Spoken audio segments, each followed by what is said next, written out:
अपने स्वीट और प्यारे दोस्तों के लिए एक बार फिर से हम आ चुके हैं। हेलो दोस्तों, welcome back to Gabbar Singh tutorials. पिछले कुछ क्लासेस में हम लोगों ने ऑर्गेनिक केमिस्ट्री का अच्छा फाउंडेशन बनाया है। हमने IUPAC नोमेनक्लेचर पर बात करी है, कंपाउंड्स के स्ट्रक्चर पर बात करी है, isomerism, stereochemistry, conformations and general organic chemistry. तो इन सारी चीजों को सीखने के बाद अब बारी आ गई है कि हम लोग ऑर्गेनिक केमिस्ट्री में रिएक्शंस के ऊपर थोड़ा डिस्कशन करेंगे। अगर तुमने आइसोमेराइज्म और जनरल ऑर्गेनिक केमिस्ट्री को अच्छे से समझा है तो रिएक्शंस को समझने में कोई मुश्किल आने वाली नहीं है, और वहां पर अगर तुमने कमी की होगी तो रिएक्शंस को समझने में फिर तुम्हें मुश्किलें आएंगी। अगर पिछला कॉन्सेप्ट स्पेशली आइसोमेराइज्म का बेसिक आइडिया, कुछ लेक्चर्स तो काफी एडवांस है, अगर वो नहीं भी तुम समझ पाए तो बेसिक आइडिया जैसे जियोमेट्रिकल आइसोमेराइज्म क्या होता है, ऑप्टिकल आइसोमेराइज्म क्या होता है, स्ट्रक्चरल आइसोमेराइज्म क्या होता है, ये दो तीन छोटे छोटे पॉइंट्स, इनएंसियोमर्स क्या होते हैं, डायस्टीरियोमर्स क्या होते हैं, आइसोमेराइज्म में ये छोटे छोटे पॉइंट्स तुमने पकड़ रखे हैं। और फिर जनरल ऑर्गेनिक केमिस्ट्री में specially inductive effect, resonance, hyper conjugation, stability और एसिड बेस नेचर, इन चीजों को तुम अच्छे से कंट्रोल करते हो तो रिएक्शंस को समझने में कहीं कोई मुश्किल आने वाली नहीं है। तो यहां से हम लोग ऑर्गेनिक केमिस्ट्री में रिएक्शंस की शुरुआत करते हैं। और सबसे पहला पार्ट ये होगा कि हम, वैसे तो काफी सारे तरह के रिएक्शंस है, लेकिन इंट्रोडक्शन के लिए हम लोग ऑर्गेनिक केमिस्ट्री में आने वाले रिएक्शन के मैकेनिज्म्स पर थोड़ी सी बात करेंगे। और जब मैकेनिज्म्स पर थोड़ी बातें कर लेंगे तो उसके बाद चैप्टर बाय चैप्टर, पहले एल्केन्स, फिर एल्कीन्स, फिर एल्काइंस, फिर एल्किल हैलाइड्स, फिर अल्कोहल्स, ढेरों चैप्टर्स है, सब पर थोड़ी थोड़ी बातें होती चलेंगी। लेकिन हाँ, एक जनरल रिएक्शन मैकेनिज्म कैसा होता है, रिएक्शंस कैसे कैसे चलते हैं ऑर्गेनिक केमिस्ट्री में, सबसे पहले हम लोग उसकी बातें करेंगे। तो आज की क्लास में हम लोग रिएक्शन मैकेनिज्म से ही शुरुआत करेंगे। और सबसे पहले क्लास में हम तुम्हारे साथ थोड़ा रिएक्शन इंटरमीडिएट्स की बातें करेंगे। रिएक्शन इंटरमीडिएट्स, ये रिएक्शन इंटरमीडिएट्स क्या होते हैं? तो जैसे मान लो हमारे पास एक रिएक्शन है जिसमें A से जो है B का फॉर्मेशन हो रहा है, और फिर हमने अच्छे से स्टडी की, इसके बारे में अच्छे से खोजबीन करी, तो हमें ये पता चला कि A से B सीधे सीधे नहीं बनता है, बल्कि A से पहले बीच में कोई दूसरा कंपाउंड X बनता है, और फिर X के बाद ये जो है ये B बनता है। तो ये जो है रिएक्टेंट, B जो है प्रोडक्ट, और बीच में जितनी भी चीजें बनेंगी जिनको हम लोग आइसोलेट कर सकते हैं, इन सभी चीजों को हम लोग बोलते हैं इंटरमीडिएट।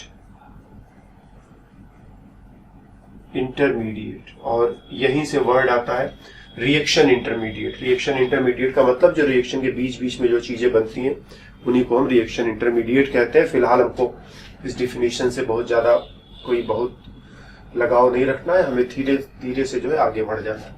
सपोज अपने पास ये एक मॉलिक्यूल है, कार्बन के साथ, कार्बन को 4 बॉन्ड्स बनाने होते हैं, तो 3 बॉन्ड्स हमने हाइड्रोजन, हाइड्रोजन और हाइड्रोजन के साथ बना दिया है, और एक बॉन्ड कह दो हमने क्लोरीन के साथ बना दिया है।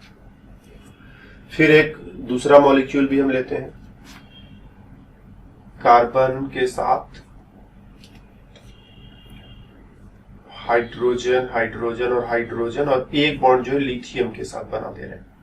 और एक तीसरा मॉलिक्यूल भी लेते हैं जिसमें कार्बन के सारे बॉन्ड्स जो हैं हाइड्रोजन, हाइड्रोजन, हाइड्रोजन और हाइड्रोजन के साथ ही बनाते हैं। इस मॉलिक्यूल को हमने रिएक्शन करने के लिए भेजा, और रिएक्शन करने के लिए भेजा तो हमने देखा कि ये बॉन्ड टूटा। कैसे टूटा, क्यों टूटा, सारी बातें आएंगी, लेकिन फिलहाल जस्ट टूटा, ये बॉन्ड टूट गया। बॉन्ड टूटते समय चूंकि क्लोरीन ज्यादा इलेक्ट्रोनेगेटिव है, इसीलिए वो इलेक्ट्रॉनों को अपनी तरफ खींच ले जाएगा। यहाँ पर 2 इलेक्ट्रॉन है, दोनों इलेक्ट्रॉन क्लोरीन ने ले लिए। दोनों इलेक्ट्रॉन क्लोरीन लेगा तो रिजल्ट क्या होगा? जस्ट हाइपोथेटिकल, हो सकता है कि ऐसा कहीं ना होता, लेकिन अगर ऐसा हो तो क्या क्या होगा हम उस पर विचार कर रहे हैं ना, कि ये बॉन्ड टूटा, दोनों इलेक्ट्रॉन क्लोरीन ने ले लिया। अब तुम ये मत पूछना कि ये होगा कि नहीं होगा, सब अभी जो है हाइपोथेटिकल चीजें हैं। अगर ऐसा हो तो अगर ये दोनों बॉन्ड क्लोरीन ले ले तो क्लोरीन जो है उसके पास दोनों इलेक्ट्रॉन और माइनस का चार्ज, कार्बन पर प्लस का चार्ज। क्लोरीन ज्यादा इलेक्ट्रोनेगेटिव था, दोनों इलेक्ट्रॉन हमने उसको दे दिया। जो ज्यादा इलेक्ट्रोनेगेटिव होता है मोस्टली वो इलेक्ट्रॉनों को अपनी तरफ खींचता है, तो जब बॉन्ड टूटता है तो दोनों इलेक्ट्रॉन वही खींच ले जाता है। तो क्लोरीन पर माइनस, कार्बन पर प्लस। कभी कभी तुम्हारे मन में प्रश्न ये आता है कि जब क्लोरीन ने दो इलेक्ट्रॉनों को खींचा है तो दो माइनस आना चाहिए। क्लोरीन ने दो इलेक्ट्रॉनों को खींचा है तो दो माइनस आना चाहिए, एक ही माइनस क्यों आया? तो आंसर इज वेरी सिंपल। यहां पर जो दो इलेक्ट्रॉन दिखाई पड़ रहे हैं, इस बॉन्ड में दो इलेक्ट्रॉन्स हैं, एक इलेक्ट्रॉन कार्बन की तरफ से और एक इलेक्ट्रॉन क्लोरीन की तरफ से। और जब क्लोरीन ने दोनों इलेक्ट्रॉनों को खींचा तो एक इलेक्ट्रॉन तो उसका अपना ही इलेक्ट्रॉन था, एक इलेक्ट्रॉन जो है वो तो उसका अपना ही इलेक्ट्रॉन था, और एक इलेक्ट्रॉन जो है वो कार्बन का इलेक्ट्रॉन रहा होगा या कार्बन का इलेक्ट्रॉन था। इन दो इलेक्ट्रॉन में से एक इलेक्ट्रॉन उसका खुद का इलेक्ट्रॉन है और एक इलेक्ट्रॉन कार्बन का है। क्योंकि उसने कार्बन का एक इलेक्ट्रॉन खींच लिया है इसलिए क्लोरीन पर एक ही नेगेटिव चार्ज आएगा, और उसी तरह से कार्बन के ऊपर एक पॉजिटिव चार्ज आएगा। और जब कार्बन के ऊपर पॉजिटिव चार्ज आता है तो तुम उसे कार्बोकैटायन कहते हो, कार्बोकैटायन कहते हो। इस एग्जाम्पल में कार्बन और लिथियम के बीच का बॉन्ड, चलो माना कि रिएक्शन के दौरान ये बॉन्ड टूटा, ठीक, कैसे टूटा, क्यों टूटा, सब बातें हम लोग समय के साथ करेंगे। आज जस्ट टूटा, बॉन्ड टूटा और कार्बन ज्यादा इलेक्ट्रोनेगेटिव है, सो दोनों इलेक्ट्रॉन कार्बन को हमने दे दिया। इस एरो का मतलब क्या है? इलेक्ट्रॉन तुमने उठाकर इधर कर दिया, कार्बन के पास कर दिया। तो यहां से दोनों इलेक्ट्रॉनों को उठाया, कार्बन को दे दिया, और इस बार रिजल्ट क्या होगा? कार्बन के पास दोनों इलेक्ट्रॉन, कार्बन पर नेगेटिव चार्ज और लिथियम पर पॉजिटिव चार्ज। जब कार्बन पर नेगेटिव चार्ज होता है तो तुम कहते हो कार्बन आयन। मतलब कार्बन एनायन मतलब नेगेटिव आयन, जानते ही हो, और यहाँ पर उसी तरह से कार्बोकैटायन कहा था। और ये एक तीसरा सिचुएशन, कार्बन और हाइड्रोजन के बीच में इलेक्ट्रोनेगेटिविटी का कोई बहुत अंतर नहीं है, तो बहुत मुश्किल है कि कोई इलेक्ट्रॉन खींच पाए।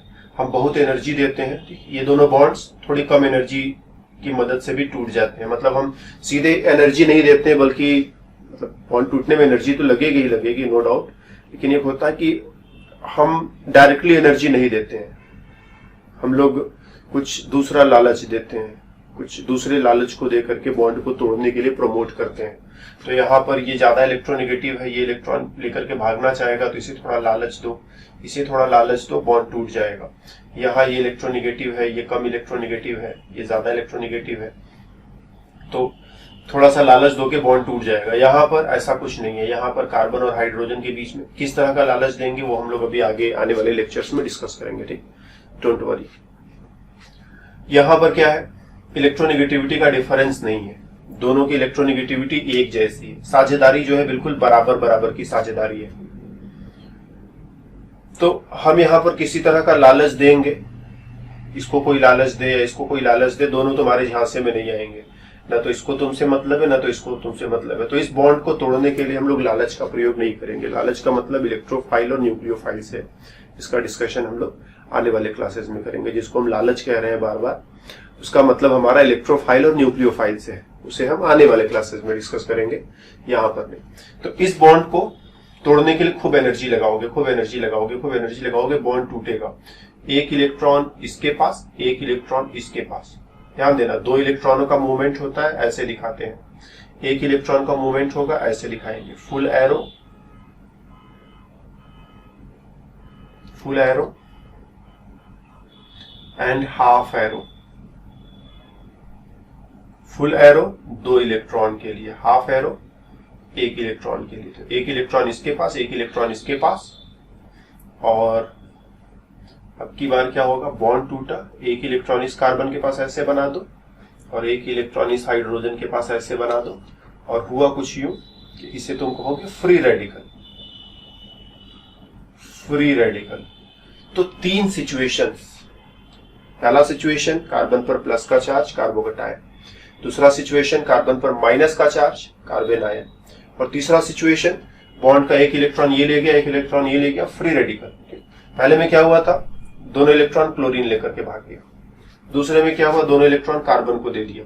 और तीसरे में क्या हुआ, एक इलेक्ट्रॉन इसको दिया और एक इलेक्ट्रॉन इसको दिया।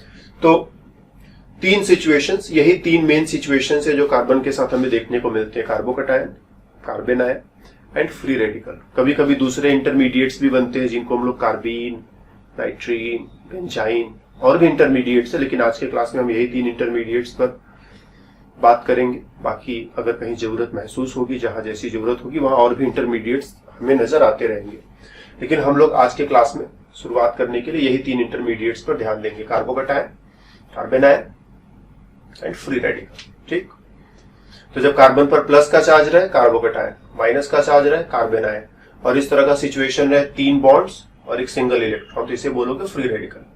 फिर ये जो बॉन्ड टूट रहा है, देखो 2 तरीके हैं। एक तरीका क्या है, एक इलेक्ट्रॉन इसने लिया, एक इलेक्ट्रॉन इसने लिया, इसको बोलते हैं होमोलाइटिक बॉन्ड ब्रेकिंग। होमोलाइटिक, होमो मतलब एक जैसा, दोनों का एक जैसा नेचर है।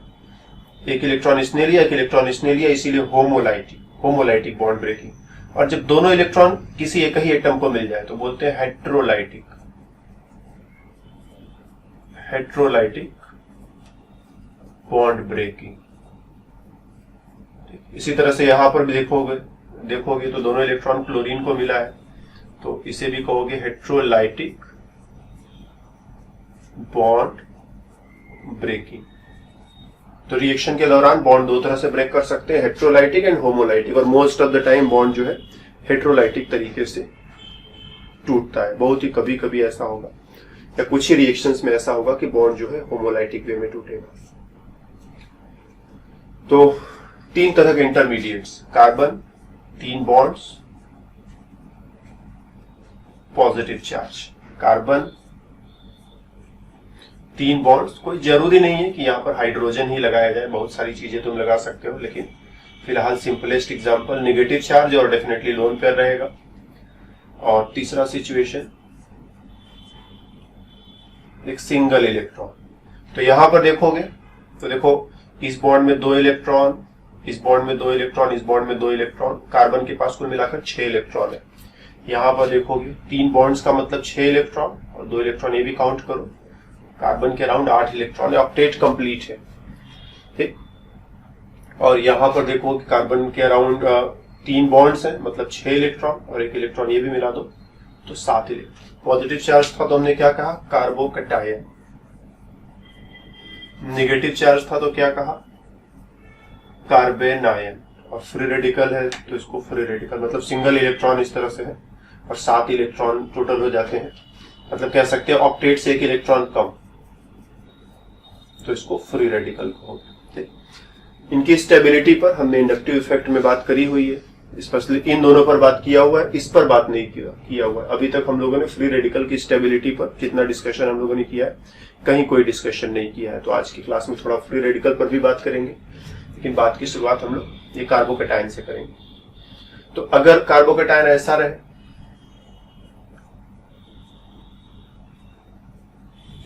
दूसरा कार्बोकैटायन ऐसा रहे,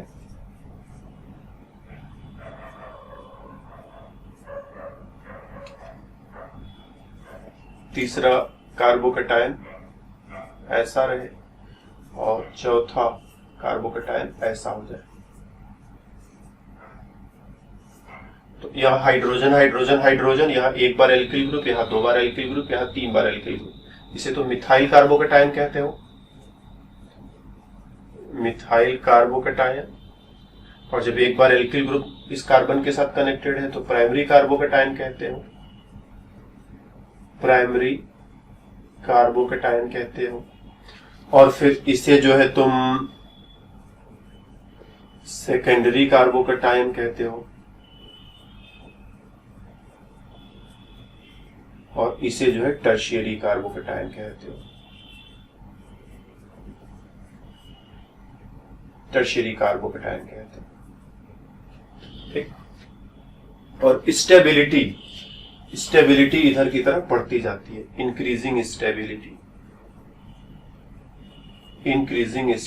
क्यों स्टेबिलिटी इधर की बढ़ रही है, क्योंकि ये जो एल्किल ग्रुप है इलेक्ट्रॉन डोनेट करेगा। एल्किल ग्रुप 2 बार है, दोनों इलेक्ट्रॉन डोनेट करेंगे। एल्किल ग्रुप 3 बार है, तीनों इलेक्ट्रॉन डोनेट करेंगे, और इलेक्ट्रॉन डोनेट करने से पॉजिटिव चार्ज की स्टेबिलिटी बढ़ जाती है। पॉजिटिव चार्ज कम हो जाएगा, स्टेबिलिटी बढ़ जाएगी। जैसे कह दो कहीं पर 5 पॉजिटिव चार्जेज है, और तुमने उसमें एक इलेक्ट्रॉन ऐड कर दिया, तो एक पॉजिटिव चार्ज कैंसिल हो जाएगा, अब 4 पॉजिटिव चार्ज हो जाएगा। एक और इलेक्ट्रॉन इसी में ऐड कर दो, एक और पॉजिटिव चार्ज कैंसिल हो जाएगा, 3 पॉजिटिव चार्ज हो जाएगा। तो जितना ज्यादा इलेक्ट्रॉन ऐड करोगे पॉजिटिव चार्ज कम हो जाएगा और स्टेबिलिटी बढ़ जाएगी। तो यहाँ पर ये इसके पॉजिटिव चार्ज को थोड़ा कम कर देगा, ये दोनों मिलकर के पॉजिटिव चार्ज को कम कर देंगे, ये तीनों मिलकर के पॉजिटिव चार्ज को कम कर देंगे, और पॉजिटिव चार्ज को कम करेंगे तो स्टेबिलिटी बढ़ जाएगी। कौन सा इफेक्ट लग रहा है, तो हम लोग बोलेंगे एल्किल ग्रुप्स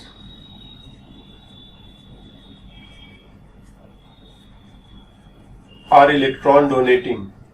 एल्किल ग्रुप्स क्या कर रहे हैं, इलेक्ट्रॉन डोनेट कर रहे हैं बाय, एक तो इंडक्टिव इफेक्ट से इलेक्ट्रॉन डोनेट कर रहे हैं, इंडक्टिव इफेक्ट से इलेक्ट्रॉन डोनेट कर रहे हैं, और दूसरा रेजोनेंस इफेक्ट से भी sorry hyper conjugation, hyper conjugation के जरिए इलेक्ट्रॉन डोनेट कर रहे हैं। जैसे अगर हम इस एल्किल की जगह मिथाइल ग्रुप लिख दें, यही है ना RCH2+, अगर हम इस R की जगह मिथाइल ग्रुप ले लें तो हम कहेंगे ये हो गया मिथाइल और ये हो गया CH2+, और ये अपना इलेक्ट्रॉन सिग्मा इलेक्ट्रॉन यहाँ डोनेट कर देगा। डोनेट करेगा तो फिर इधर डबल बॉन्ड बन जाएगा, प्लस का चार्ज थोड़ी देर के लिए हाइड्रोजन पर आ जाएगा, इसी को हाइपर कॉन्जुगेशन कहते हो ना।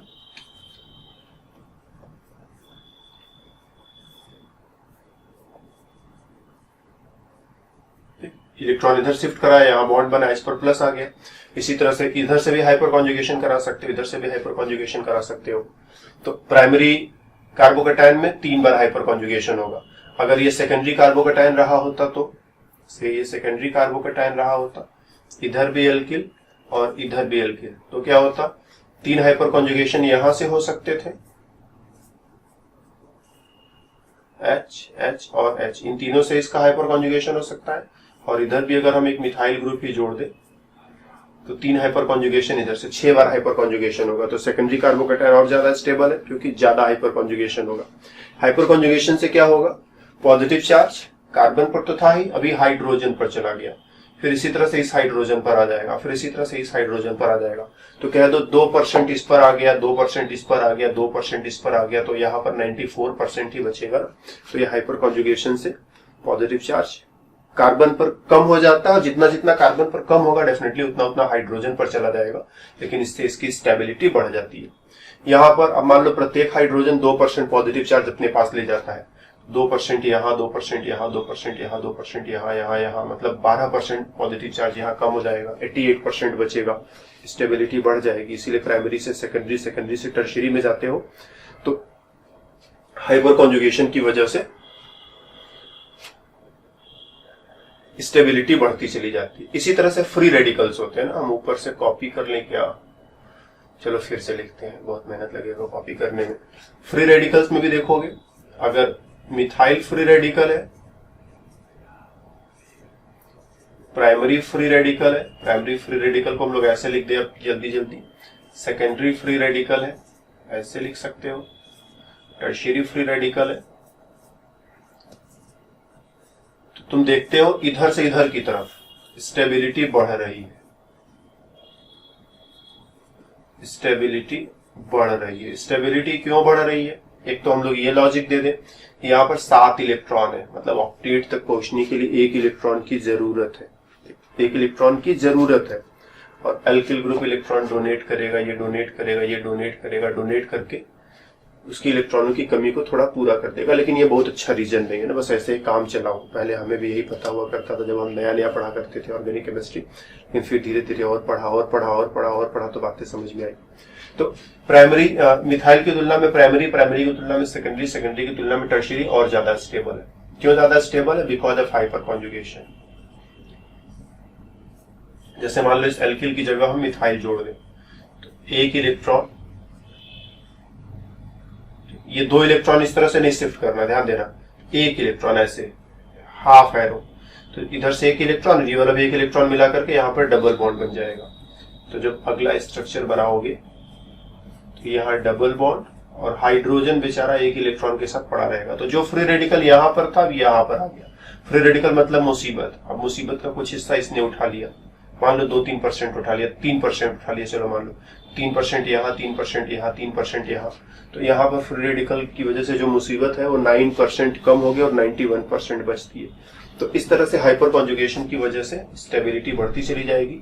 यहाँ पर एक एल्किल ग्रुप है, 3 बार हाइपर कॉन्जुगेशन होगा, 2 एल्किल ग्रुप है, 6 बार हाइपर कॉन्जुगेशन होगा, 3 एल्किल ग्रुप है, 9 बार हाइपर कॉन्जुगेशन होगा और स्टेबिलिटी बढ़ती चली जाएगी। ठीक, फिर कार्बन आयंस की बात करें, कार्बन आयंस में भी वही 3 सिचुएशंस हो सकते हैं।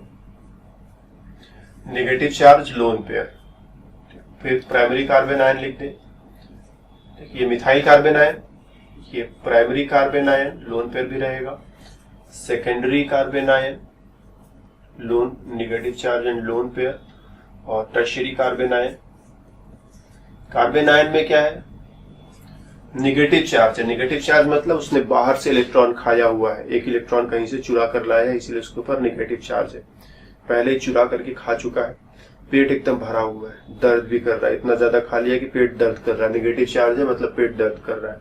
और अब ये एल्किल ग्रुप क्या करेगा, एल्किल ग्रुप क्या करेगा, अभी इसका पेट दर्द कर रहा है, ये और खाना खिला रहा है और इलेक्ट्रॉन दे रहा है, इसके पास पहले से ज्यादा इलेक्ट्रॉन है, अपने इलेक्ट्रॉनों के बोझ से परेशान है, ज्यादा इलेक्ट्रॉन खा लिया है, पेट दर्द कर रहा है, ये और इलेक्ट्रॉन डोनेट कर रहा है कि लो और खाओ नहीं तो पीटेंगे, पेट और दर्द करने लगेगा, मतलब स्टेबिलिटी कम हो जाएगी। दोनों मिलकर के खाना खिलाएंगे, पहले से पेट भरा हुआ था, दोनों और खिला रहे हैं और जोर से पेट दुखेगा, मतलब स्टेबिलिटी और कम हो जाएगी, फिर यहाँ स्टेबिलिटी और कम हो जाएगी। तो तुम देखोगे कि जो स्टेबिलिटी है इधर से इधर की तरफ डिक्रीजिंग स्टेबिलिटी।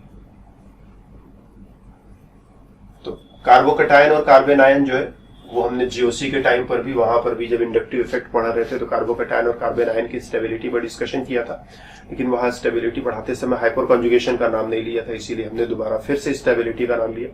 कुछ चीजें सही समय पर ही तुम्हें बतानी चाहिए, बहुत पहले ही पहली बार में उछल उछल करके सब बता देंगे तो बस सब नीचे गिर जाएगा, तुम्हें कुछ नहीं मिलता है। इसलिए बताते समय बड़ा ध्यान रखना पड़ता है कि कब कहाँ कितना बोलना है, ज्यादा बोल दो तो बस तुम गए काम से। तो कार्बोकैटायन में स्टेबिलिटी टर्शियरी की तरफ बढ़ती जाएगी, फ्री रेडिकल में स्टेबिलिटी टर्शियरी की तरफ बढ़ती जाएगी, और कार्बन आयंस में स्टेबिलिटी टर्शियरी की तरफ बढ़ती जाएगी। इतना हमको माइंड में रखना है। फिर थोड़ा इनके शेप और हाइब्रिडाइजेशन पर भी हम लोग डिस्कशन करेंगे, शेप एंड हाइब्रिडाइजेशन। हम ऐसा करते रुकते हैं एक पर ना, थोड़ा सा रुकते हैं एक पर, एक ही क्लास में ज्यादा खिचड़ी नहीं पकाते। तो रिएक्शन के दौरान कभी कार्बन पर प्लस का चार्ज, कभी कार्बन पर माइनस का चार्ज, कभी कभी कार्बन पर फ्री रेडिकल, 3 सिचुएशंस और तीनों की स्टेबिलिटी का डिस्कशन हमने किया। मन तो हमारा था कि शेप यहीं पर बताए, लेकिन छोड़ देते हैं, तो मैं ना अगले क्लास में मुलाकात करेंगे तो इन तीनों के शेप और इन तीनों में जो कार्बन है जहां पर प्लस माइनस या फ्री रेडिकल है वहां पर हाइब्रिडाइजेशन की बातें करेंगे। तो इस क्लास में मेरी तरफ से इतना ही, फिर मिलते हैं अगले क्लास में, तो बातें और भी होंगी, तब तक के लिए